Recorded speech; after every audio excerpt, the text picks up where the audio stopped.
well. Okay, favorite. Good evening, everyone. My name is Dan, and on behalf of Book Soup, I'd like to thank everyone for joining us for our virtual event with Nora Guthrie and Robert Santelli, discussing Woody Guthrie, songs and art, words and wisdom. For regular updates on upcoming events, please feel free to subscribe to our email newsletter. This evening's virtual event will end with a Q&A. To submit a question, please use the Ask a Question feature button at the bottom of the screen. If you see a question on that list that you'd like for our speakers to answer, please click the like button, and we will try to answer as many questions as time will allow. Also, please consider supporting our bookstore and Nora Guthrie's great work by purchasing a copy of today's featured book. Just click the green purchase button directly below the viewer screen, and that link will redirect you to our website where you can continue the checkout process. And now a few words about our featured guests. Robert Santelli is the founding executive director of the Grammy Museum in Los Angeles and the author of more than a dozen books on American music. He also developed the Tulsa-based Woody Guthrie Center with Nora Guthrie and was VP of Education and Public Programs at the Rock and Roll Hall of Fame and Museum in Cleveland. Tonight, he's in conversation with Nora. Nora Guthrie is the daughter of Woody Guthrie and president of Woody Guthrie Publications. She served as president of the Woody Guthrie Foundation for over 30 years, founded the Woody Guthrie Archive in 1992, and the Woody Guthrie Center in Tulsa, Oklahoma in 2013. She is the executive producer of numerous Grammy Award-winning albums, recording hundreds of her father's previously unknown lyrics. And she lives in New York State. And now, without further ado, I'm going to turn the cameras over to Nora and Bob. Thank you. Thanks, Dan. Nice to be here with you all. Bob, always nice to be with you. For those, yes. Just a little backup. Bob and I have been partners in crime for quite a long time, about 25 years now. And so working on this book together is very wonderfully natural experience in a way. I think we balance each other very well. So just to get started with the book, I'm going to just talk briefly about why I did this book, and I'll ask Bob the same question, why he wanted to do this book.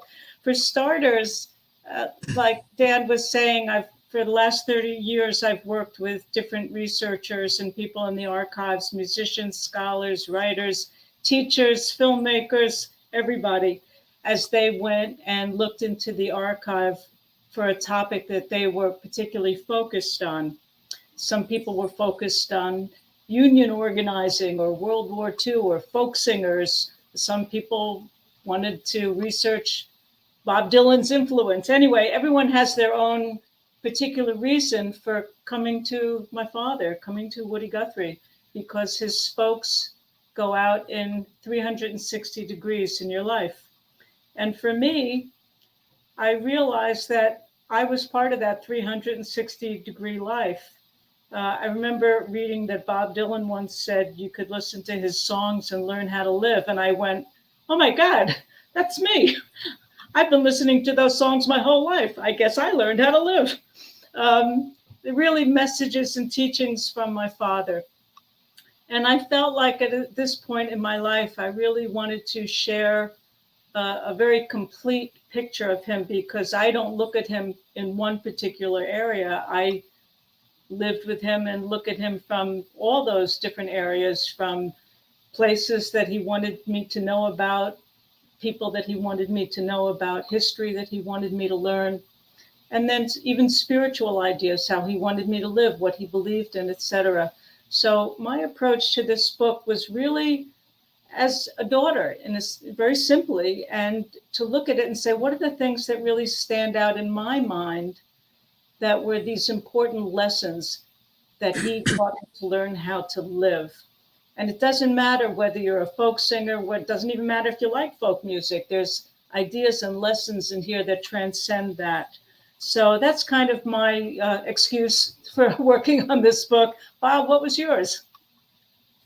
Well, Nora, as you know, and hopefully many people will soon find out, but we'll give them a little scoop here, that in February, I believe somewhere around February 18th or so, there's a major new exhibition that Nora and I, as well as others, the Woody Guthrie Center and others, have been working on, a brand new exhibit on Woody Guthrie that will premiere at the Morgan Library in New York City, just a few blocks away from where Woody wrote This Land Is Your Land.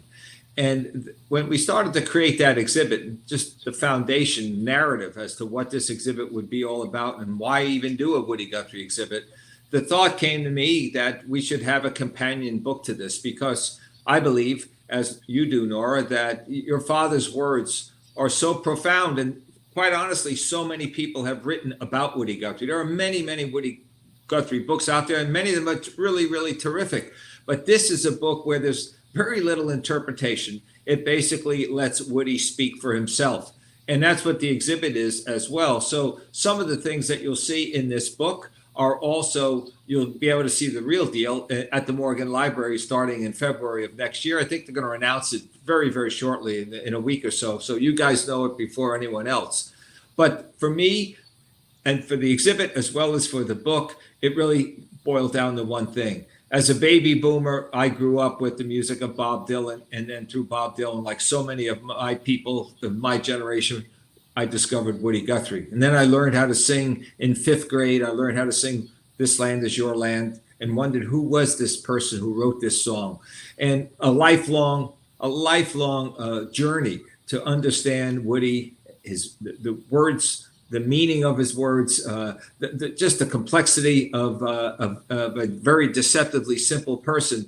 The ideas came, well, why not let him speak for himself? So this book and that exhibit does just that. And you're going to be able to find out things about Woody Guthrie, even if you followed his music and read those books that you've never seen or heard before. This, to me, is the crowning achievement of my longtime affiliation with Nora. As she said, we go back a quarter century or more. And then for my lifelong journey to have this man, Woody Guthrie, be my guide. And when she told me what Dylan had said about you learn how to live, the reaction that Nora had was the reaction that I had as well. Like, oh, of course, this has been my guide, my life guide. And so making sure that this man and his music and his wisdom was able to have a direct connection to millennials was one of the big reasons why the book and the exhibit came to be. So I'm excited on passing his words and wisdom through this book and exhibit to my kids and my kids' generation, and allowing them to have the same deep, very, very powerful experience with him that I did. Well, as you'll see, we're going to go through some of the pages in the book. And as you'll see, Bob and I have really tried to stay as invisible as possible. And like he said, to let Woody speak for himself. It's the first time we've been able to really present Woody in living color. So it's as close to being in the archive yourself as you'll ever get. And I always think of it as almost like a movie. You know, it's as close to him because everything is in his original color, his original handwriting, etc. So, you know, maybe let's see how he taught us to learn how to live. One of the first things that I included at the head of the book, at the top of the book, is this little quote that we found in a diary entry. And one of the things that we do in the book is that a lot of this material is from diaries, journals, and letters, things that have never been published before, and things that he never anticipated being published before. So there are a lot of these gems, like this opening quote. And he writes, "I am a changer, a constant changer. I have to be or die because whatever stops changing is dead, and I am alive." And I loved that quote as the opener for the book because as a daughter, it gave me license and permission to grow, to not stop any place, but to keep evolving, to keep changing. And in times like this, I feel like it's so important to remind all of us that we are changers. Something that we thought about yesterday might not be true for us tomorrow. Something that we believed fiercely in a week ago might not be the end all tomorrow. So we have to really keep learning, keep changing, and keep growing. And I think as a daughter, again, that's one of the most important lessons a parent can give you, is the permission and the love to say, it's okay, keep changing. So you'll see that as we go through some of the book, that Woody himself evolves. You know, he didn't start out, he wasn't born a folk singer or songwriter. He grew. He grew from Okima and then kept growing from there. So that's how we start the book, with a self-portrait of him. One of the early songs also that describes the environment that he lived in, one of his early songs is Oklahoma Hills, where I was born. And the reason I picked this particular copy of the lyric is because he recognizes in this song the Indian nations in which he is raised. And he writes, I'm on the land of the Great Osage, the Chickasaw, Choctaw, Cherokee, Creek, and Seminole. And I thought that was really interesting. Years and years later, his cousin Jack Guthrie recorded this song, and that particular line, those verses, are not included in the more popular version of the song. But this is the way Woody wrote it. And I think it's very important to recognize that he recognized the lands that he grew up in. You know, Nora, one of the interesting things, and you'll see throughout the book, if you saw his handwriting, how legible it is, how neat it is. And so for books like this, oftentimes when you have handwritten lyrics or whatever, they're very difficult to read. That's not the case here. Whether it's typed, as you'll see in front of you now, or just beautifully written, it had wonderful, wonderful, easy to read handwriting, which makes it a joy to read the letters, the lyrics, the notes, etc. And it just adds to the experience of discovering him. Right. So another lyric that I wanted to include in this book, and again, these lyrics are chosen because they say a lot more than just a song. And in this lyric, it's called When I Was a Little Boy. And he talks about how he learned how to fight. And he has words like, first, when I was a little boy, first I had to grow, then I had to guess, but then I had to know. And these verses go on like that. And I think that was so fascinating to me. He said, but first I played with marbles, then I played ball. But I had to study fighting, most of all. I had to study fighting, most of all. And this illustration is from Bound for Glory, where he's playing with his friends. They're actually playing war at the time. But I think that also gives us a lot of insight into his character, the toughness of his character, that he wasn't afraid of a good fight, as long as he felt it was a good fight, not a bad fight. But this kind of character, which is very popular in certain rural communities. He grew up in Okima, Oklahoma. And this idea of having to fist fight your way out of something was a kind of ordinary daytime experience for these kids. So this idea of fighting, and fighting for good things, hopefully, goes a long way back into his life. This is a lyric, by the way, that was never published before also. One of the influences also that chiseled his character was his relationship with his mother. And you see here an illustration of his mother in a bad way. She developed Huntington's disease early on when he was a little boy, but nobody knew it at the time that it was Huntington's disease. And he became so empathetic towards his mother with her condition, because she would go around town, she would cry, she would have episodes of emotional breakouts. And here he is, little Woody, just trying to hold his mother and care for her. He wrote a song about her called Mother Sing Again. And he talks about, if I could only hear her voice again. This lyric gives us insight into where his interest in music really came from. And he describes in the lyric that it was his mother that sang him the ballads, these old Scotch-Irish ballads from her ancestry. And he says, if I could only hear my mother sing again. So I thought that also, again, not just his emotional state, but it gives you some insight into where his love of music comes from.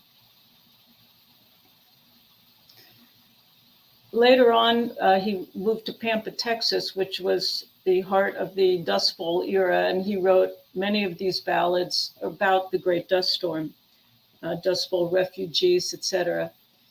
And what I loved about including this was there was an interview that was done with him in 1949. And you'll see on the other side of the lyric, it's a transcription of that interview.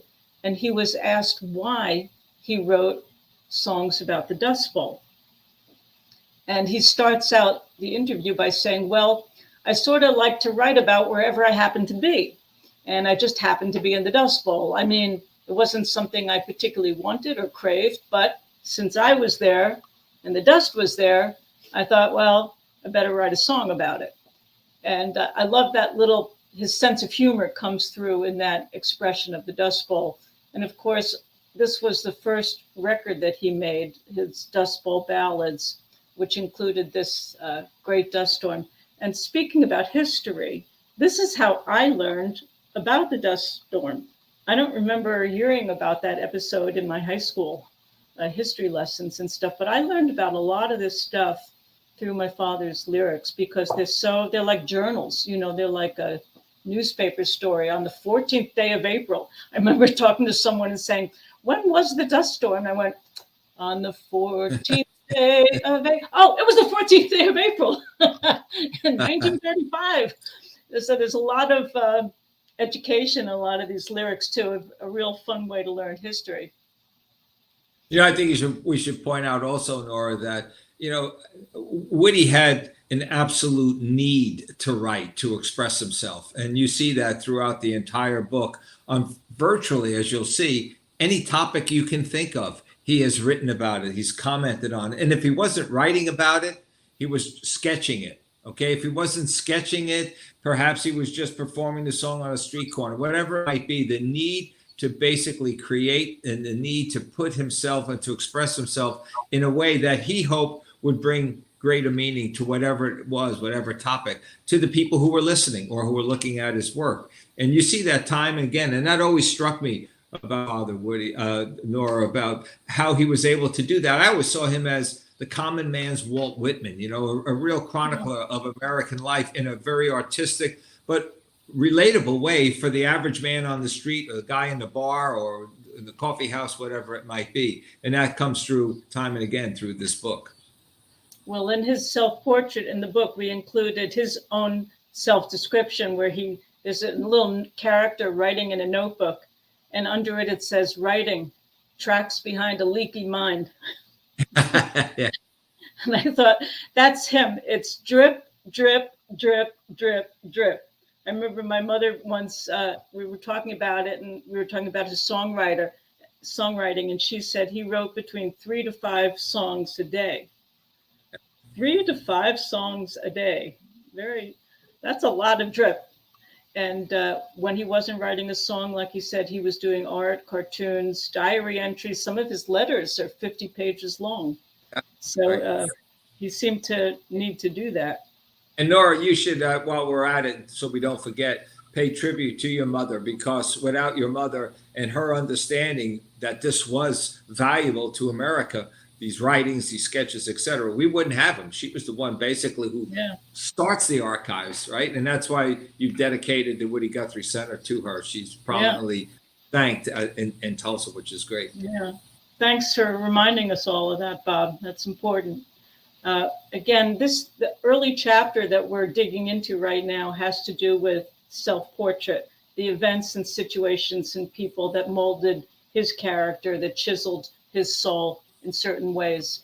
We had talked about the Dust Bowl, but then because of the dust storms and the great migrations, the idea, I ain't got no home in this world anymore, comes to life, writing about people that have lost their farms and homes through the Depression, through the dust storms, etc. And there's a thread of empathy that I'm kind of talking about here from the early days when he had to learn how to fight, his relationship with his mother and her illness, a homeless situation, the dust storm situation, the I ain't got no home situation. So you can begin to see a thread through all of his work that develops who he is. This is what chisels his heart and soul. That's what we're seeing.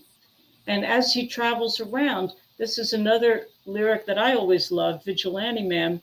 because this is the opposite of everything he stood for, the opposite of everything he believed in, where there's no empathy for the situation that people find themselves in. And also, there's an uncanny, weird, really weird thing with Woody and timing, you know, as we are experiencing the kind of rebirth of vigilantism in the United States now. And here's this wonderful lyric that asks, what is a vigilante man? I mean, who are these people, basically? Would you tear your brother and sister down? Is that who we've become? So this is a lyric that's very much present in my mind these days. And of course, Woody's artwork about vigilantism. As he develops and grows, we found this wonderful little quote in one of his notebooks that I put there on the bottom under the artwork that says, I never did know that the human race was this big before. I never did really know that the fight had been going on for so long and so bad.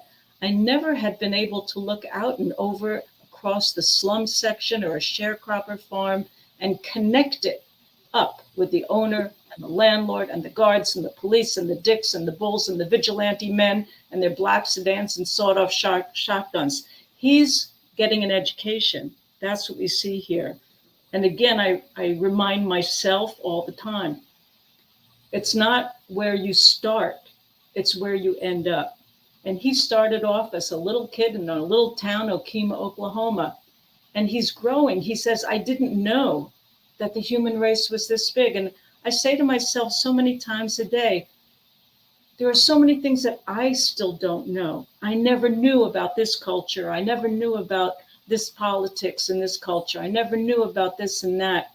And again, he gives us license to say, I didn't know. I don't know. I didn't know. And it's okay. Keep finding out. That's why I love that quote. Also, his humor comes through. Some of the things we picked are these little quips and lines. One of my favorite is this little thing. He says, sometimes I think I ain't nothing but an old piece of dirt walking.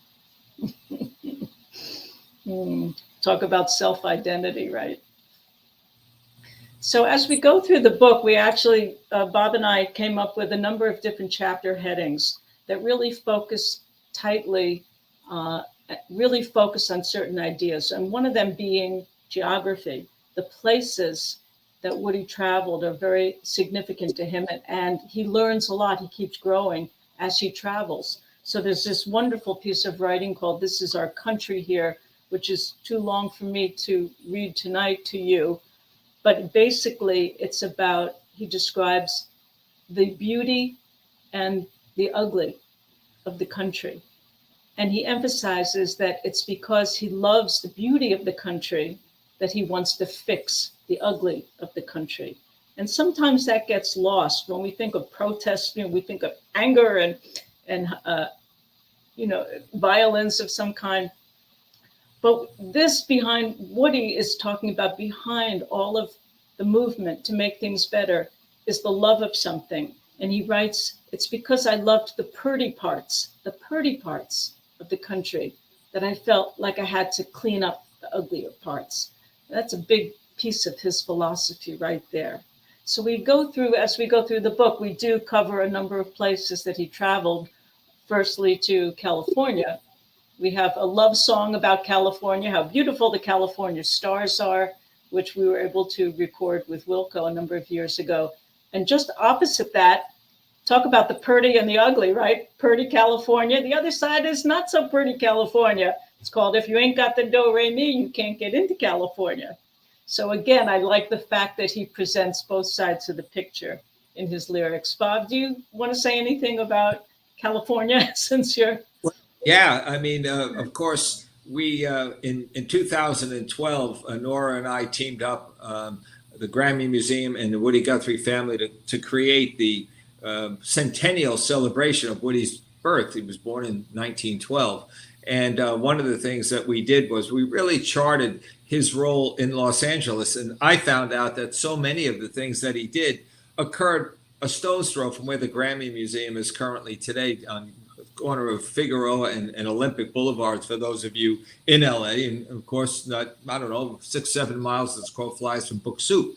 But the thing about California was he was able to see, as Nora said, the incredible beauty of the state, and also the meanness and cruelness that came from that incredible beauty. Because in these beautiful fields were basically people who were hardly paying people from Oklahoma, from Texas, from Kansas, from Texas, etc., out there just trying to survive with their families. There's a bountiful crops and yet nothing to eat for these people. It was a real yin and yang for him. It was really a study of contrasts and opposites. And I think I love his best work, I think, is all written in California, about California. Although he always loved the Pacific Northwest best, which is where I'm coming from you tonight, up here in Oregon. But clearly, to study the California connection with Woody is, to me, one of my favorite things to do. And there have been a couple of good books actually written about the California or West Coast experience, including a book that dealt with the Pacific Northwest and his time up here that he so enjoyed.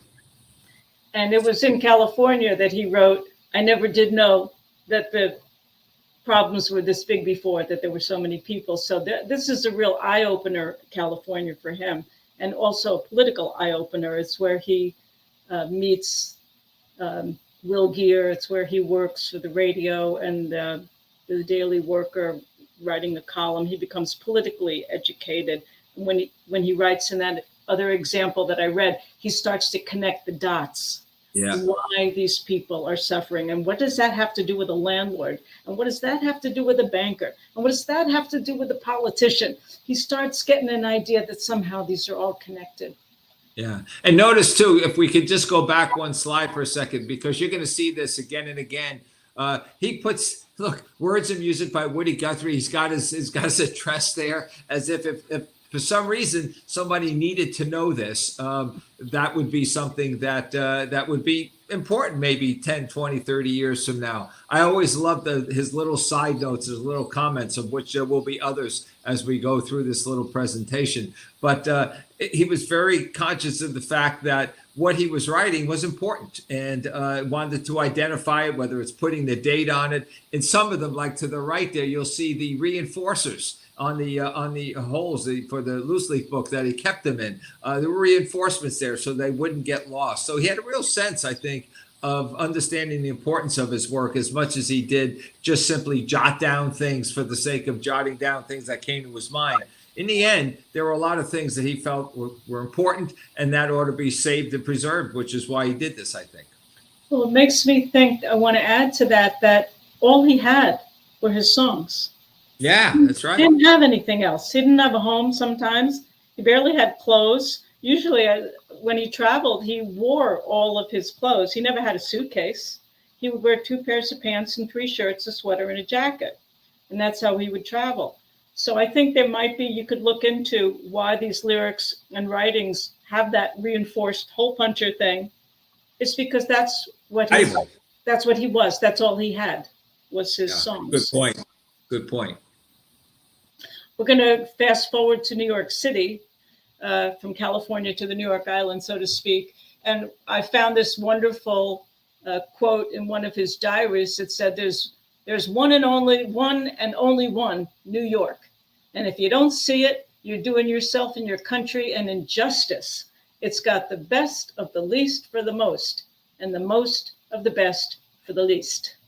So, just this kind of turn of phrase. It reminds me of other songwriters who have kind of come along, and the idea that words and poetry mixed together in witty ways are artistic, And I know a number of songwriters that have kind of followed in that path.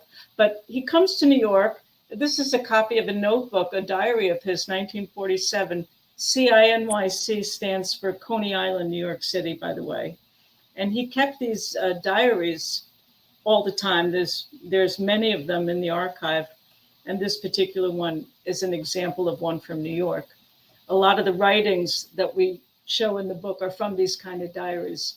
But the funniest thing is that he gets to New York, and I swear to God, I never knew this until years ago when I started looking into the archive and looking at the boxes of my father's stuff, I never knew he wrote This Land Is Your Land in New York City. Not only did he write This Land Is Your Land in New York City, he wrote it in friggin' Times Square, 43rd Street and 6th Avenue. You know, I mean, right next to Bryant Park, where he's getting that shoe shine.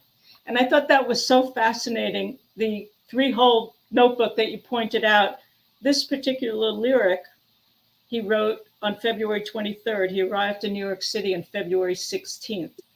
And the songs that he wrote before this and after in his notebooks are amazing.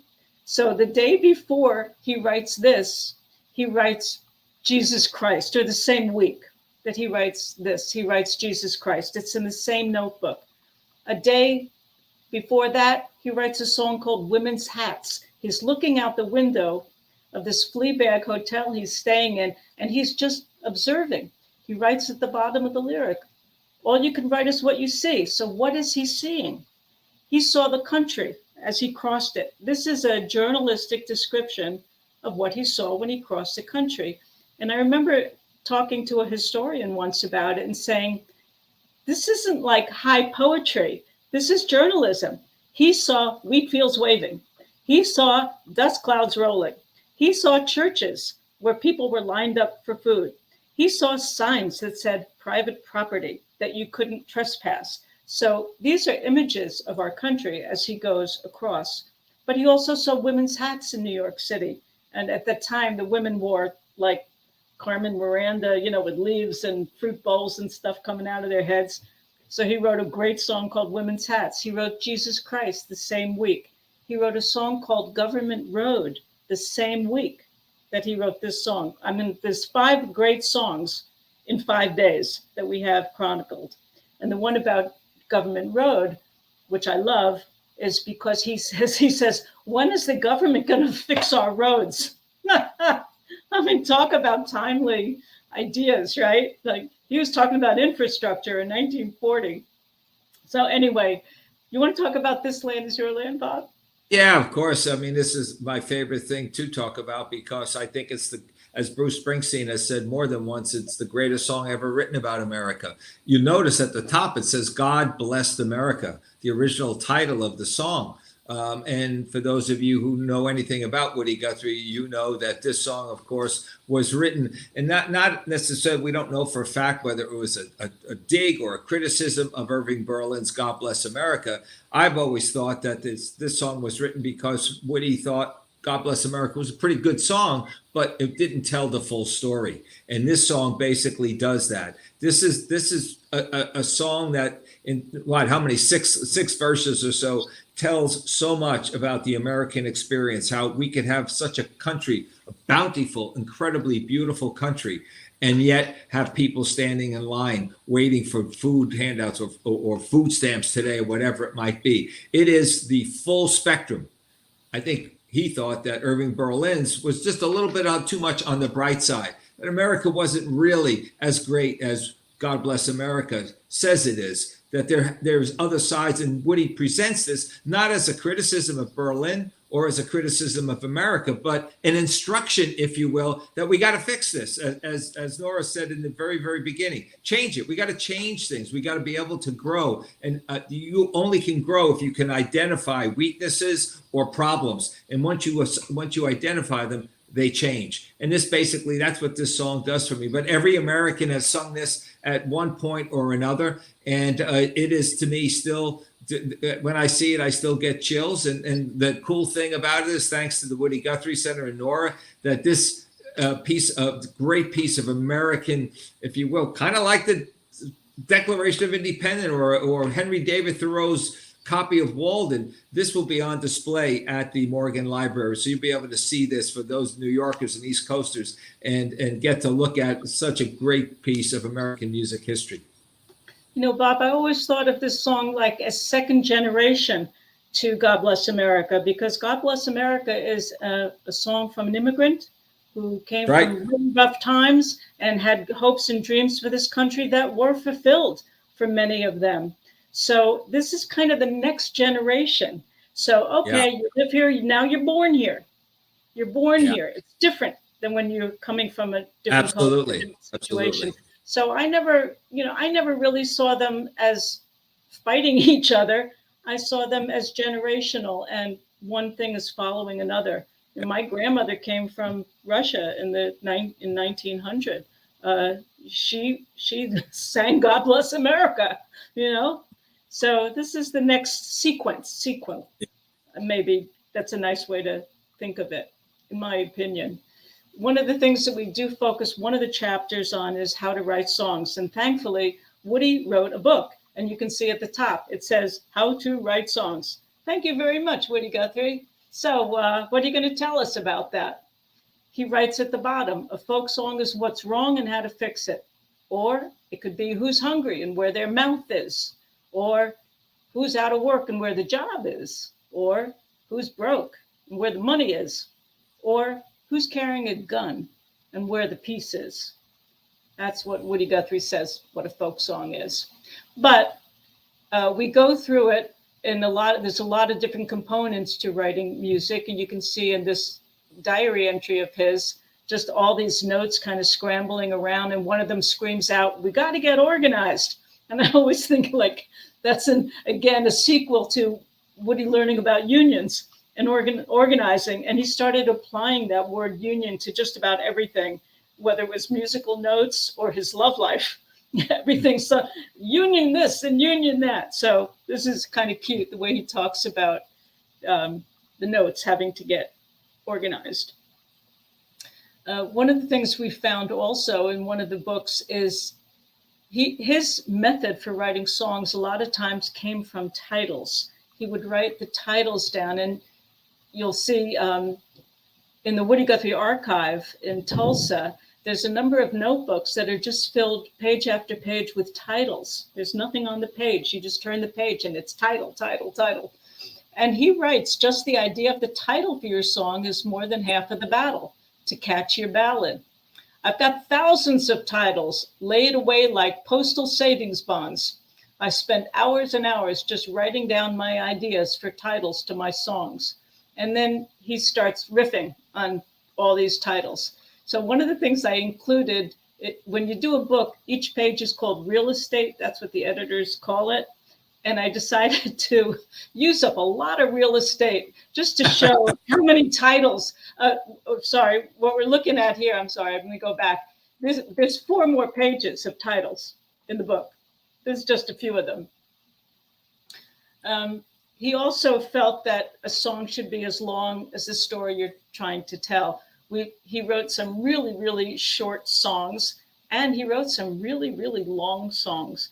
And this is one that's never been recorded. He never had an opportunity to do, and it's called A Song About Tipping. And I always really liked it because he was the first person that actually had the guts in a way to say, hey, it shouldn't be about tipping. I don't want to tip. I want them to get fair wages. And as we know now, a lot of us, there's the one fair wage movement that's very popular and very strong and that I support right now. And when I saw this song, I said, God damn it, he was right all along. I mean, why? He said, he writes in the song, do you tip your dentist? Do you tip your doctor? Do you tip your teacher? Do you want to live on tips? No, these are jobs, and everyone should have the respect and the financial gain of a good paying job. So this song, I was talking to Arlo about it the other day, and he said, that's a rant. That's not a song, that's a rant. I said, okay, well, some songs are rants. This one is a 5-page long rant about tipping that I think is very timely for right now. He wrote songs that have to do with historical events. And I said before, this is how I learned a lot about history. We included 1913 massacre and included with it the original newspaper article and photos of what happened that night. I won't go into it right now, but it's about striking miners and a tragedy that came upon them while they were having their Christmas party, and 73 children were suffocated as a result of the scabs. Anyway, shutting the doors and not letting the children out. So this is a well-known song, but I think it was really interesting to see it in context of the original newspaper article, etc. Woody sums it up really beautifully and says, music is just a handy way of telling what's on your mind. No mind, no music. He says, I'll use this here guitar and use a song to tell you things that are right and things that are wrong. And one of the chapter headings we put is things that are right and things that are wrong. Woody told us a lot about things that are right and wrong in his cartoons. You can see up on the top there where he talks about inadequate housing, where only 1/3 of the people are housed properly. And you can see 1/3 of the body is in the house. And then the one down on the right there with the politicians promising, I'll shoot straight with you. That's what the candidate says. But of course, the people are getting shot out of the cannon, the political cannon. So he had a lot of wit and political wit and humor in him, which I think is very important, actually, because it's a great way of mobilizing people through positive energy and humor, things like this. It really, I guess a lot of the late night talk show hosts, right? They use this kind of humor to mobilize people, etc. So again, we talk about Woody using everything and anything, whether it's songs or cartoons, etc., or notebook and diary entries. So we try to include that. Somebody asked me the other day, did he hate anything? And I said, yeah, he hated fascism and he hated racism. Those are the only two things that I could really find where he gets so angry and hateful towards anything. There's this song, All You Fascists Bound to Lose, which is sung quite a lot. And his big Gibson guitar that says, I have a sign painted on it, this machine kills fascists. Now, Woody's guitar was not Lucille. He had a number of different guitars, and on just about every single guitar, in one way or another, he put this quote on, whether it was typed on, painted on, scrawled on, whatever. Sometimes it was even chiseled into the wood. So we included a couple of ideas like this, which he really did not like. Jim Crow was a lyric that we found in a diary. And this was interesting. Again, there were so many lyrics in these diaries.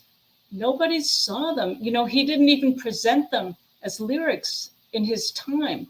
And it was just by turning the pages of these diaries, there could be a note to, about a meeting he was going to. And on the next page is this wonderful lyric. It is Jim Crow. And he describes in detail what he thinks Jim Crow is all about and how horrible it is.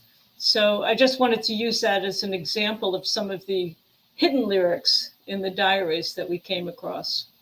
And I wanted to point out for those of you who are listening, you're probably starting to see a sense here that many of the things that Woody wrote about and were really concerned about and felt passionately about are still with us today. And to me, that is one of the key reasons why I wanted to be involved in this book, because he supplies the inspiration for that fight that Nora had alluded to early on, the fight against fascism, the fight against racism. Well, guess what? We're right in that fight again. It's sad. It's sad, and it's for our country that we have to redo this all over again. But I feel there isn't any better person than Woody Guthrie and his writings to inspire a whole new generation, because this is a man who gave his heart and soul to these fights. And I think he'd roll over in his grave if he knew that these are still going on today. I think he would say, well, then keep fighting, as you're going to see at the very end of Nora's presentation. Well, he certainly rolled over his grave when we published this lyric. Yeah, This is called Beach Haven Ain't My Home. And in the 1950s, our little family moved into a apartment complex in Brooklyn, in Brighton Beach. And it was run by the Trump organization. And my dad quickly learned that they had a racist policy in the apartment buildings. And it freaked him out. And he wrote a number of songs and essays and rants in letters to people about the Trumps. And in this one, he actually names, Beach Haven ain't my home. I can't pay this rent. And Beach Haven, where no black ones come to roam. That's how he's put it. No black ones can't come and roam in Beach Haven. No, no, old man Trump. Beach Haven ain't my home.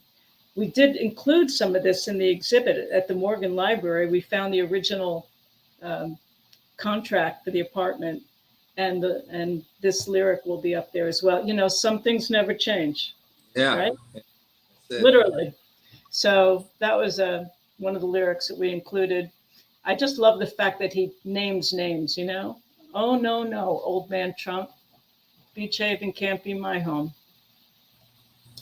And of course, he talks about voting and elections. He was a great believer in voters' rights. I always felt that This Land Is Your Land was more an ode to democracy than anything else. When he says this land is made for you and me, I hope people are not thinking about real estate. I hope they're thinking about citizenship. It's all about citizenry. That, for me, that song was my understanding of it, and participation. So this land is ours because we are citizens of it, not because we bought it. So I just want to make that point. Voting rights, great sense of humor. Guy's getting kicked out of his house in his 90. Don't you come back until you register to vote, his wife says. A lot of cartoons that have to do with voter registration as well. And a wonderful line that we found in a notebook, he writes, I don't care how good your good old days was for you. They're not good enough for me. I heard a conversation the other day talking about the good old boys. I think they were actually referring to the Proud Boys, and some of these organizations that have cropped up recently. And they were referring to them as the good old boys in the good old days. And so this line really was really struck me in a very profound way, because those good old days are not good enough for us. No matter how good they were for you, they're not good enough now. So I just wanted to punch that line out a little bit in the book. He also loved people, and he wrote a lot of songs and stories and artwork about people. This is the cover of one of his notebooks about people.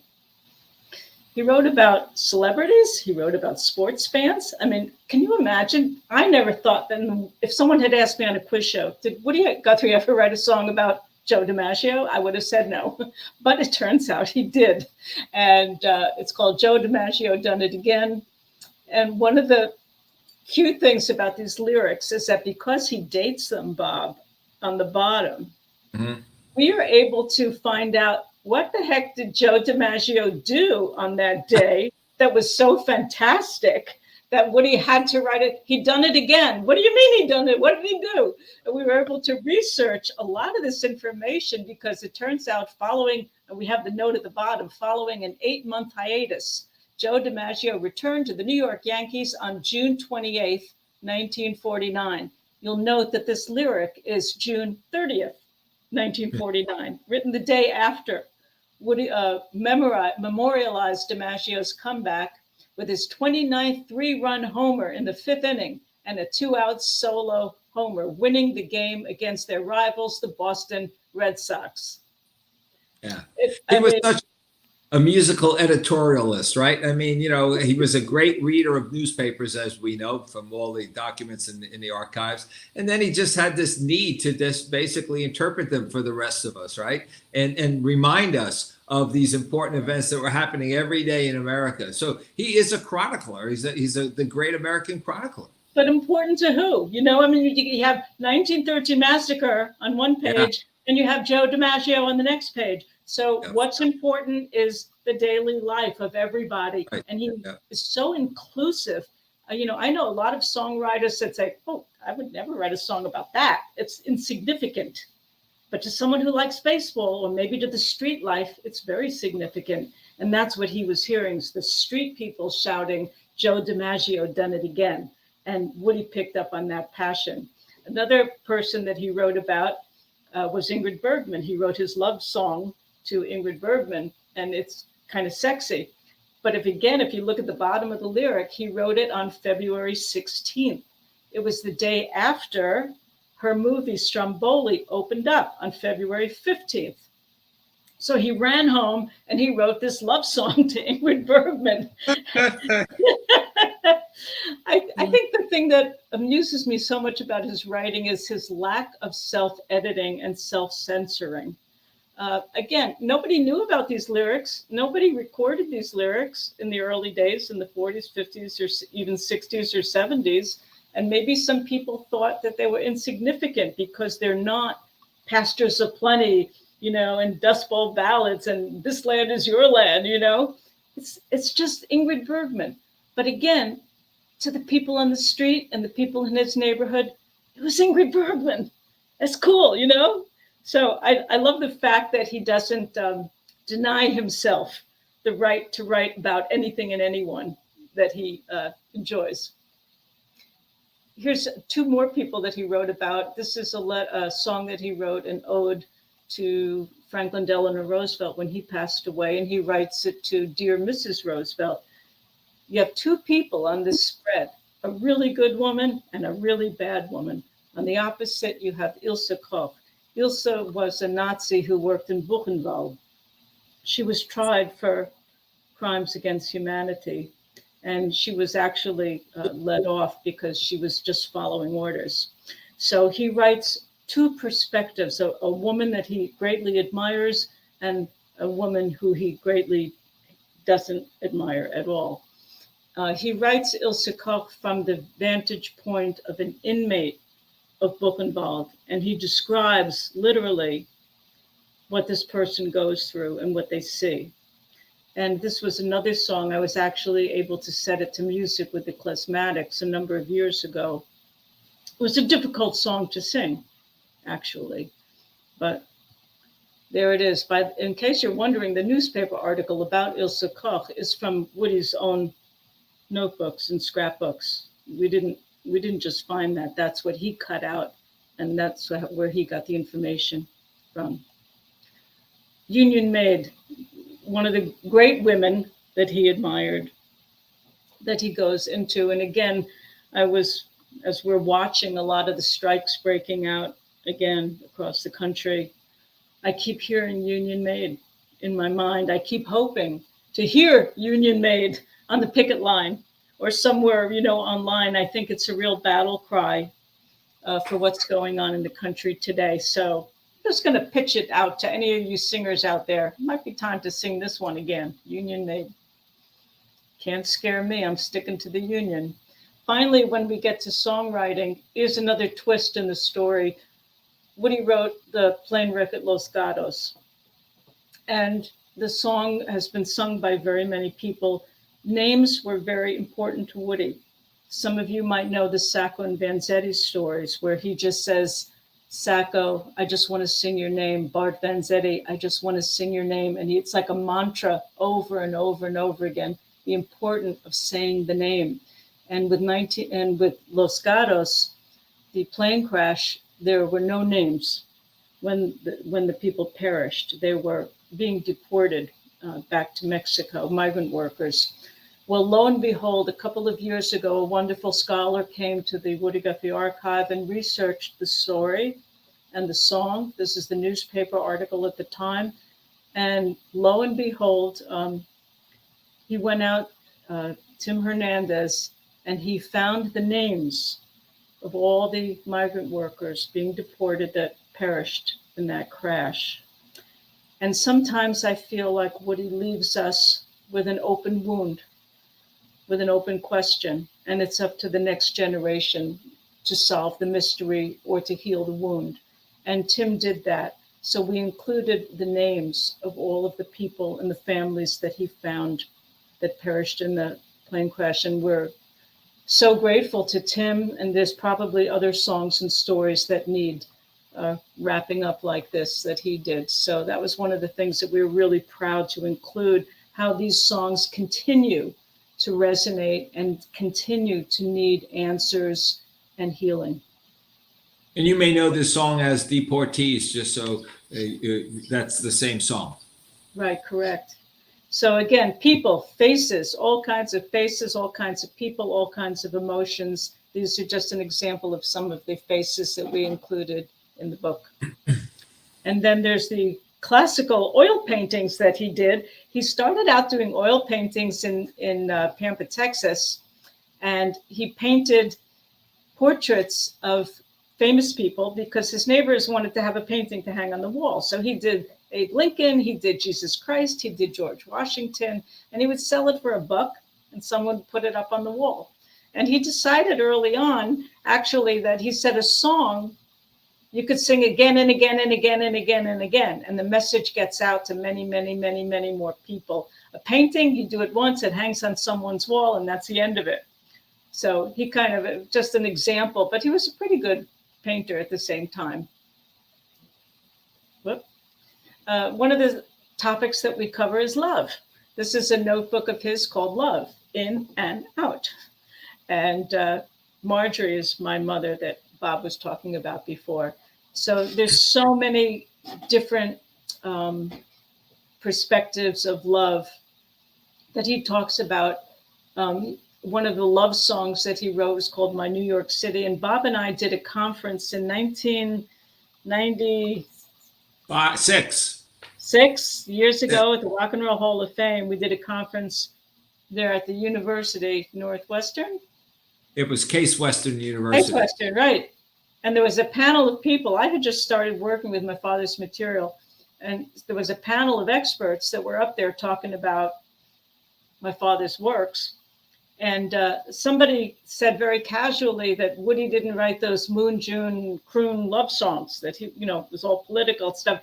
Well, I had just found about 60 love songs that had never been recorded. No one knew about them. And I was like in the back row going, excuse me, 1 second. And I vowed to myself on that day, because I wasn't on the panel, I wasn't an expert. And I said, you know what? We got to get to work. There's a lot more information that we have. It wasn't the scholars' fault. There was no way they could have known this stuff. But now there is a way. At the Woody Guthrie Archive, they can go research and find out more. But it was up to me to say, you know what? He wrote a lot about love, and I'm a result of a lot of that love. So I wanted to put it in there. Yeah. Woody's love, revolutionary mind love. I recorded this song with Tom Morello, actually, because I love the fact that he's freaking out. The song is a revolutionary guy who can't relax. He says, I need a progressive shipmate. I need a liberal thinking woman. I need an open-hearted woman. I need an open-minded woman. I need an awful liberal woman. I need a progressive woman. All of this to ease my revolutionary mind. And I thought, you know, I like hearing about this kind of love. I'm really tired of hearing about like people who fall in love because they had a breast implant. Enough. Like, we don't need that. The society does not need that. People fall in love for much deeper reasons and recognize each other through values. So I really wanted to include this one and give everyone the opportunity to say, you go, guy, you go find that progressive woman. I'm backing you all the way. Tom Morello recorded this one. A little tamer, calmer picture of women he writes, 1,000 books in a diary. He writes 1,000 books. I could write you about her. And he talks about quickly that the women are quite possibly way ahead of the men. And none of this work could be done if it hadn't been for the women, because the women entered into the deal, like she came along to me. So he's talking about my mother to a large extent in this notebook, but I think I love that this is 1942. This is 1942. And he's like, okay, guys, the women are so far ahead of us. And none of this could happen if the women weren't part of the deal. That's a really nice one. We also have the chapter on family life, all work together. Some of you might already be familiar with his children's songs. Again, I'll just mention, he wrote children's songs because he wrote about everything, and children were there. Like the dust was there, Well, the children were there, and he was there, so he had to write children's songs, and he wasn't ashamed of it, and he didn't look down on children. So this is about all working together, and we all have to work together with a wiggle and a giggle. And the children are busy cleaning the house, fixing things, etc., with respect. They all have jobs to do. This is how I was raised anyway. So we opened that up with a real picture of a family life where everyone works together. They don't just do video games together, they work together. A lot of his children's songs come from things that he heard us say. This is a typical notebook. Kathy says Kathy was my older sister who passed away in a fire when she was 4 years old. But my father would take down all of the things that we said and turn them into songs, silly songs, serious songs, whatever. One of them was why oh why, because kids keep asking, why is this? Why is that? You know, why can't a mouse eat an elephant? I want to know, Dad, tell me why. So he goes through all of these things with asking questions. And that was another thing. I remember being in high school, and I remember asking questions and feeling somewhat embarrassed that I didn't understand something. And I kept saying, my dad said, ask why. Don't be ashamed to not know. Gets back to what we were talking about before. Do not be ashamed to not know something. Ask why. And it starts with a little song like this with children when you encourage them to ask questions. My father was home with us quite a lot. My mother was a dancer with the Martha Graham Company. So she was on tour and out teaching quite a lot. And he was the house dad. And that's what it looked like. And I love Arlo's going. That's Arlo standing up, my brother Jody and me on my dad's lap. So I think also I wanted to put to rest some of the mythology that goes around that says he wasn't a good father, or he left home and he wasn't a good husband. I don't know where that came from. He was a great father. You know, those were really good days. He wrote songs about teaching children from the minute they walk up to the minute they go to bed. It starts with wake up. This is a songbook that he did. It starts wake up. Then what do? Cleano. Then what do? You go check if there's mail, the mailman. And it goes on through the day like that until the last one is sleep eye, how to go to sleep. And I always thought my parents were just like maniacal, devilish that way, because they understood that the only way you get kids to do what you want them to do is to have them act out a song. So if they wanted us to clean up, no one ever said, go clean up your room. They go, oh, you dropped your shoe, pick it up, and we'd have to act it out. Pick it up, you know, make me nice and clean. Oh, I wash my hands. It was maniacal, right? And kids fall for it all the time. You just sing them a song, and whatever you want them to do, put in the song, and it'll go over. And they won't know what happened. I also included this beautiful page called New Multitudes, which is the importance of the next generation. And he writes, we need new multitudes. We have to win this battle for peace. We have to get on to the next generation. He was a real believer in children and next generations. He didn't put us down. He actually put us up. So I love to include his philosophy about children and how important they are in our adult lives. Finally, the last chapter we get into is religion.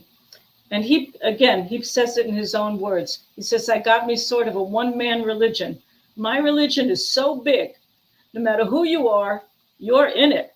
And no matter what you do, you can't get out of it. And I have to say, this is how we were raised with this one religion philosophy. We had a Hanukkah tree. We didn't have a Christmas tree. We had a Hanukkah tree. My father was well read on Rubaiyat and Eastern literature as well. So basically, this is a simple way of saying a complicated and deep thing, a deep thought. And it's just, my religion is so big, you're all in it, whether you like it or not. He also believed, again, we talked about union in the very beginning. Union is the religion, the unity, the unifying of dispersed elements of all kinds of things, whether it's two people in a union, two communities in union, two countries in union. Union was the basis of everything. And he writes in this lyric, union's my religion. But on the other hand, my grandmother was Jewish. So he was influenced and introduced to Judaism through my grandmother, Elisa Greenblatt, who was a Yiddish poet. And I was so amused when we came across his literature and his drawings and lyrics, etc., that have to do with Jewish culture. You'll see this one, Nash oh Nash. I mean, come on, what a rhyme. All you singers out there, you songwriters, come up with these great rhymes. G-O-G, gosh, oh gosh, I'm gonna nosh my humantash. That's pretty brilliant, right? That's great. Great line. Great line. On the other opposite page, a more serious lyric that has to do with Hanukkah's flame. And the last line is the one that really moved me, because he talks about the menorahs in the window of the Jewish families. And as people cross by, the light from the menorah shines out into the street and lights the way. And he said, the light invites you in, come into my home and share Hanukkah with me. But if you don't want to, let my light shine out and show you a better, an easier path on your way. So the light worked both ways, as inviting in, but also shining out. So you're on your journey, let my light help you on your journey. And I thought that was a great teaching. And of course, there's peace. He writes quite a lot about peace. This is a beautiful lyric called Talking World Peace. But then again, the art to give it a simplicity that all we need is peace over and over and over again. Peace, peace, peace, peace. So that's Woody's religion. But on the other hand, listen, you won't live a good long life if you don't brush your teeth. Now, New Year's rulings, he writes, okay, we can all believe in a bigger world and a better world and a peaceful world, but part of your spiritual life is understanding that you also have a body that you have to take care of as you go through this life. It's not just a spiritual, it's also a worldly life. So he starts out, these are his New Year's resolutions. You got to work more, you got to work better. 2, you got to work by a schedule. 3, wash teeth, if any. 4, shave. 5, take a bath. 6, eat good, fruit, vegetables, milk. And he illustrates as he goes through. And then, of course, it gets a little bit higher and higher and higher as he goes through his New Year's resolutions, ending up with love everybody, make up your mind, wake up and fight. And then number 27, I always love there, help win war, beat fascism. Help win war, in addition to brushing your teeth. But I think I enjoyed, like, you won't be good for anything if your teeth rot. Yeah, right. Or if you take a bath, if you don't take a bath, So again, I love, throughout the book, there's the world, the mundane world, but there's the spiritual and the higher world. And he weaves them together over and over daily in all of his work. So I hope this kind of gives everyone a sense of where this book is going and what we were thinking as we were putting it together. And I hope most of all that Bob Dylan's wonderful quote, learn how to live, somehow, Bob and I, when we talked about this book, we wanted it to be for everybody, for everybody. We really tried to think of everybody at any age, whatever you're going through in life, whether you're a college student or you're looking for a job, whether you're a parent, whether you're a teenager, whether you're in love or whether you're not in love, whether you believe in a religion or don't believe in a religion to get you through the day. We really wanted to have a page for you. So I hope you find your page in this book. Thank you. So I think we're going to open it up for questions. Hello. Yeah, I'm coming back. Give me just a second here to get my video up. I want to ask you, thank you both for that. By the way, congratulations on the book. The book is gorgeous. Can you kind of tell us how you came to be at Chronicle Books for this book?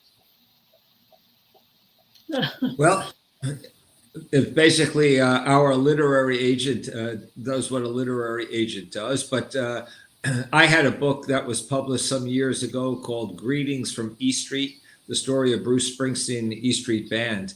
And I had such a great relationship with them and a great experience with them that it was one of the uh, publishing companies that I suggested our agent, Sandy Choron, reach out to. And fortunately, there were a number of publishers that were interested in publishing the book, but we were really impressed with Chronicle's commitment to the book, and not only the commitment to the book, but understanding how important we felt the book was. You know, for though Nora didn't say this, but I think she actually did weigh the book. The book is 4.5 pounds, people. That's how much material is in there. And the hardest thing that we had to do, and Chronicle knows this because they were the ones who put the gun to our heads, so to speak, was you have to cut, you have to cut, you have to cut. So there is so much in there, and yet there's so much more that we could have put in. That's a testament to Woody's ability to write every single day of his life 3 to 5 songs.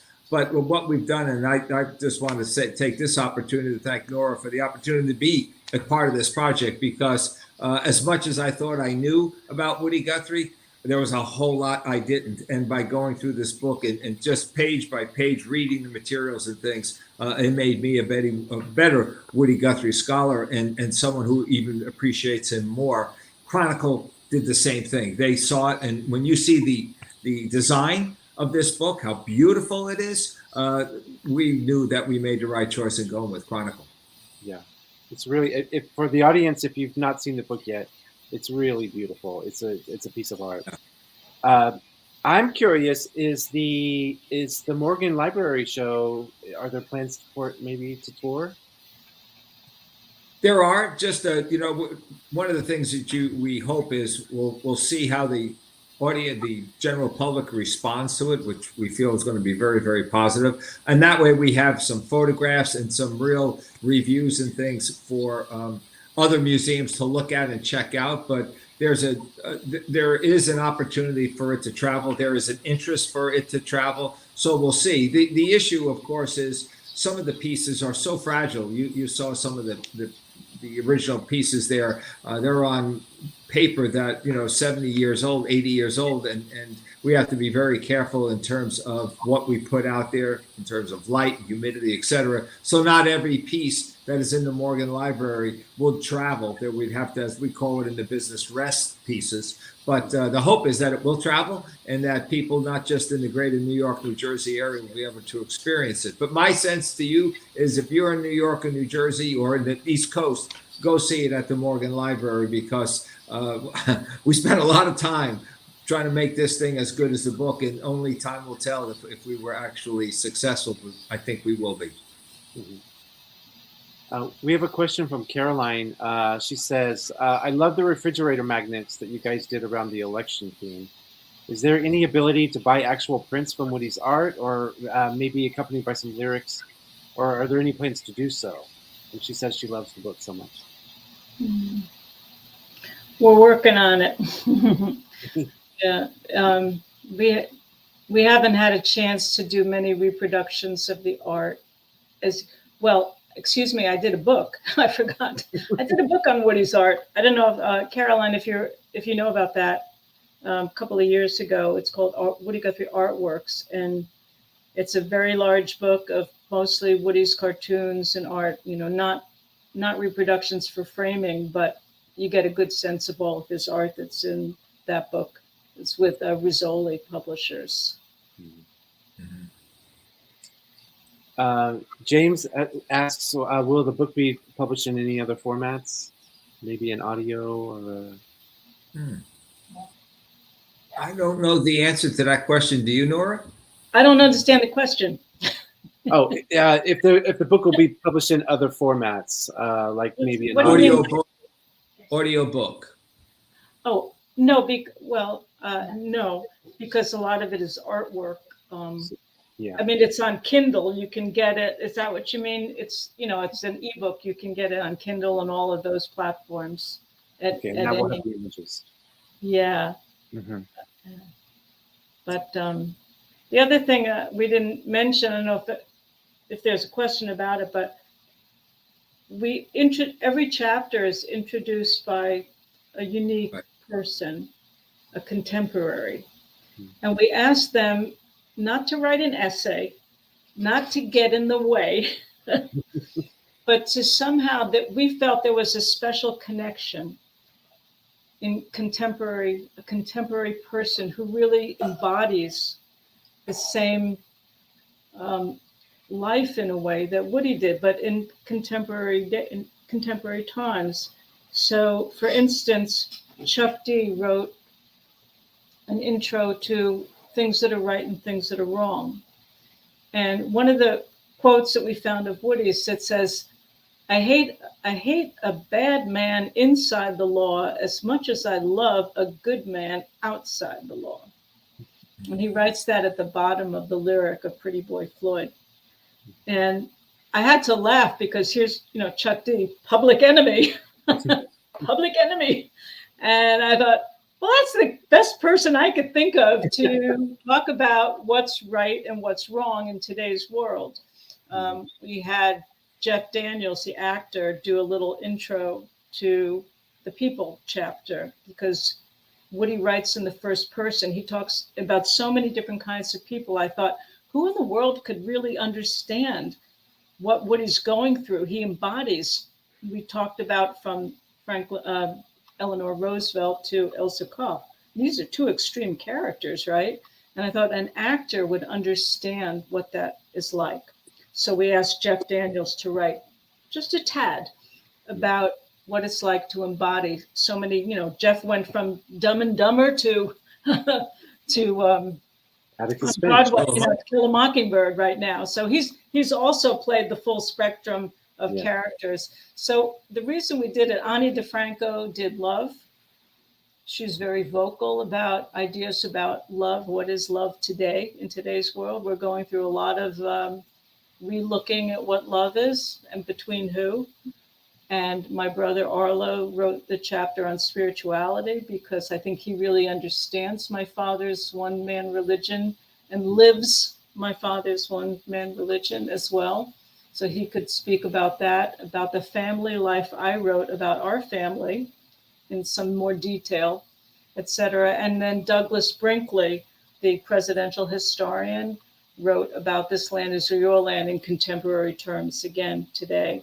Yeah. So did I leave anybody out, Bob? I think. No, got him. What? Yeah. Oh, Roseanne Cash. Roseanne Cash. Roseanne, how to write a song. You got to ask Roseanne Cash how to write a song. And I did that. I didn't do it for namesake. I did it because out of humility. I did it because there are people today who are doing the same thing.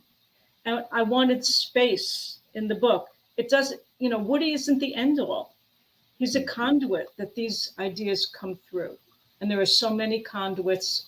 I picked a number of them that represent that particular idea, Roseanne, Ani, etc.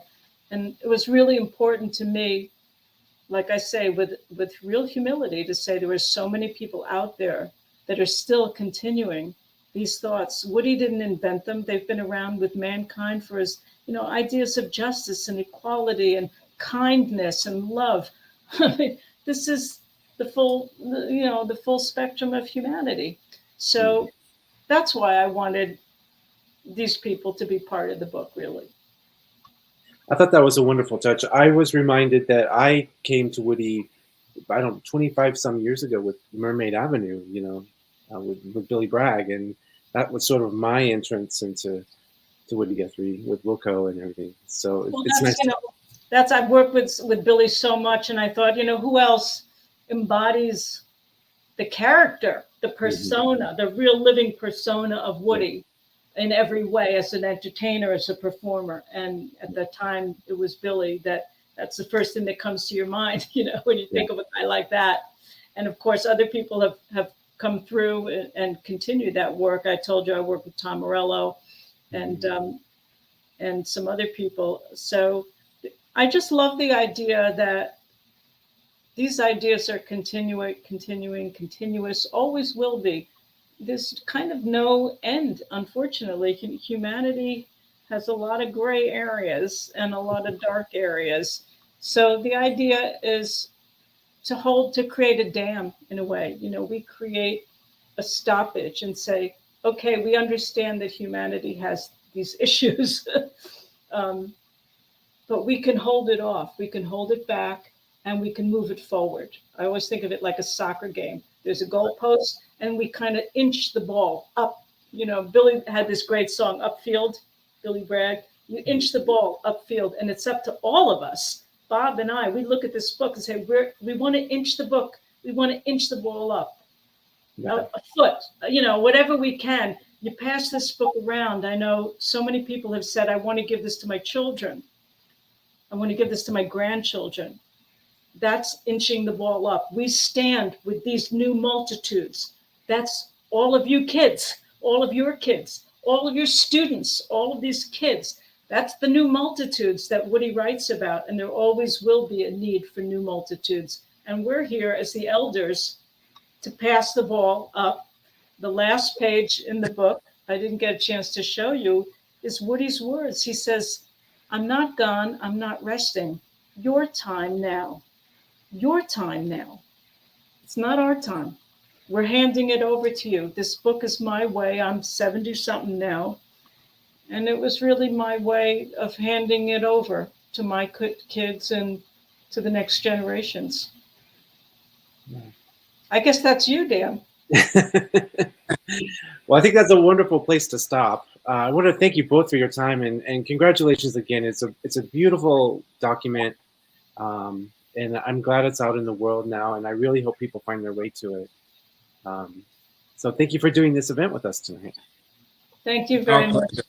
And thanks to all of the listeners and people who sat through that event with us. I see there's a lot of friends out there too tonight. Yes. Before we go, I want to let everybody know, if you joined us late, immediately after we end the broadcast, it will save. Takes maybe 30 seconds, and then you'll be able to watch the video again from the very beginning. It'll live in the archive there, so you can watch it. Please tell your friends so they can view it too. And if you haven't already purchased a copy of Woody Guthrie's, you can purchase it at the green tile there at the center bottom of the screen. Thank you all for joining us tonight. It was a real pleasure having you here, and we want everyone to stay safe. And Nora, I will give the final words to you and Bob.